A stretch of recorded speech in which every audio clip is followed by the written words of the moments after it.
Sveiki, turbūt kiekvienas esam pagalvoję, kaip sukurti kažką, kas tikrai išliktų. Ir kalbu ne vien apie verslą, o apie, tvirtą bendruomenę. Šiandien, remdamėsi senoviniais tekstais, pabandysim atsakyti į, sakyčiau, amžiną klausimą, kaip bendruomenė gali išgyventi savo pačios sėkmę. Skamba paradoksaliai, ar ne? Na juk dažniausiai bijom nesėkmės. Bet štai ką sako tekstai, kuriuos šiandien aptarsime. Pasirodo, didžiausių išbandymų bendruomenės vienybei, pačiai jos esmei, gali tapti ne kas kita, o būtent augimas ir sėkmė. Gerai, tai nerkime į pačią pradžią. Mūsų atspirties taškas tai pasakojimas iš apaštalų darbų. Įsivaizduokim, jauna, auganti, klestinti bendruomenė. Ir staiga pirmas rimtas vidinis konfliktas. Ir čia slypi visas paradoksas, kurį pabrėžė ir šaltinių komentatoriai, būtent sėkmė, pats augimas ir tapo to pirmojo didelio iššūkio priežastim. Žinot, su tuo susidūrė turbūt visi, kas tik plečiasi, ar tai būtų įmonė, ar klubas, ar bet kokia grupė. Kaip išlikti vieningiems, kai mūsų staiga pasidaro daug ir mes tampam vis labiau skirtingi. Ir štai žiūrėkit, kur slypėjo pati konflikto esmė. Iš esmės susidarė dvi stovyklos. Vienoje graikiškai kalbantis nariai, kurie, jautėsi tiesiog apleisti. Kitoje hebrajiškai kalbanti dauguma, kurie taip atrodė iš šono rūpinosi tik savais. Viskas prasidėjo nuo atrodytų smulkmenos, kasdienio maisto paskirstimo. Bet būtent tokia maža kibirkštis ir galėjo sudeginti viską. Tai kaipgi lyderiai sprendžia tokią, sakykime, augimo krizę? Pirmas dalykas, jie nepuola ieškoti kaltų. Ne. Vietoj to jie pasirenka labai įdomų kelią. Kelią, kurį galėtume pavadinti maždaug taip. Diegti naujoves, kad išliktum ištikimas tam, kas svarbiausia. Ir jų sprendimas susideda iš 3 labai aiškių žingsnių.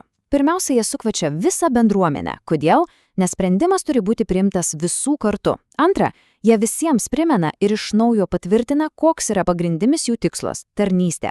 Ir trečia, kas svarbiausia, remdamasi tuo tikslu, jie pasiūlo visiškai naują struktūrą. Matot, jie nebijo keistis, kad išsaugotų esmėm. Ir šitą mintį tiesiog tobulai apibendrina įžvalga iš Marino Eilė Tabut komentaro. Pasirodo, diegti naujoves – tai neištikimybės trūkumas. Būti ištikimam – tai reiškia visą laiką matyti savo tikslą. Kitaip tariant, ištikimybė nėra aklas senų taisyklių laikymasis ar sustingimas praeityje. Ne.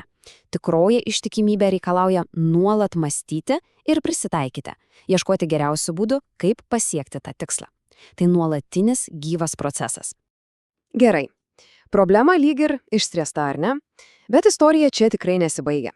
Nes dabar šaltiniai mums siūlo pereiti prie daug gilesnės metaforos. Metaforos, kuri padeda suprasti, kasgi iš tikrųjų yra bendruomenė. Ir tai statybos metafora.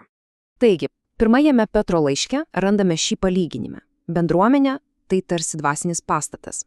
O juk kiekvienas pastatas ar ne turi savo kertinį akmenį, tą pamatinį elementą, ant kurio viskas laikosi. Būtent šis akmuo ir yra tas centrinis, viską jungiantis principą. Bet žinote, šis pastatas yra labai ypatingas. Jis nestatomas iš negyvų plytų. Štai kur visa esmė. Tekste sakoma, taip pat ir jūs kaip gyvieji akmenys. Leiskitės įstatomi į dvasinį statinį. Ką tai reiškia? Ogi tai, kad bendruomenė nėra kažkoks baigtinis statiškas dalykas. Tai nuolatinis statybų procesas. Procesas, kuriame dalyvauja visi. Tai gyvas organizmas, kuris nuolat auga ir keičiasi. Gerai, o ant kokių pamatų statomas šis pastatas? Atsakymas, patikėkit, gali nustebinti.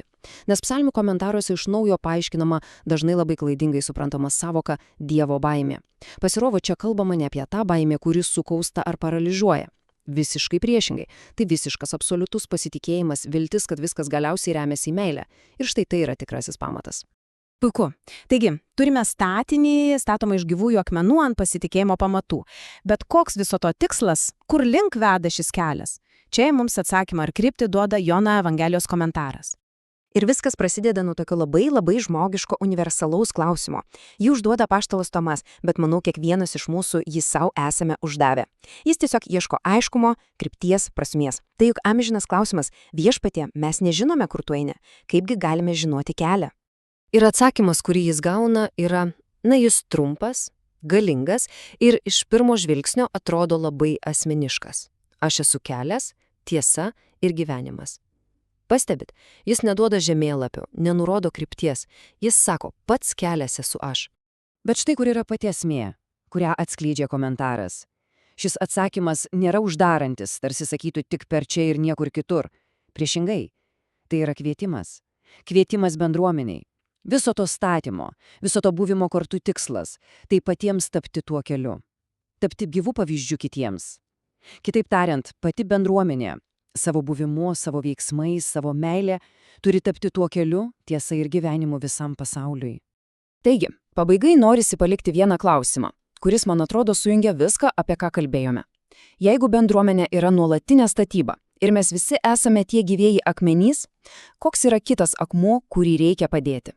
Savo šeimoje, savo darbe, draugų rate, koks bus tas kitas, mūsų visų ir kiekvieno atskirai žingsnis?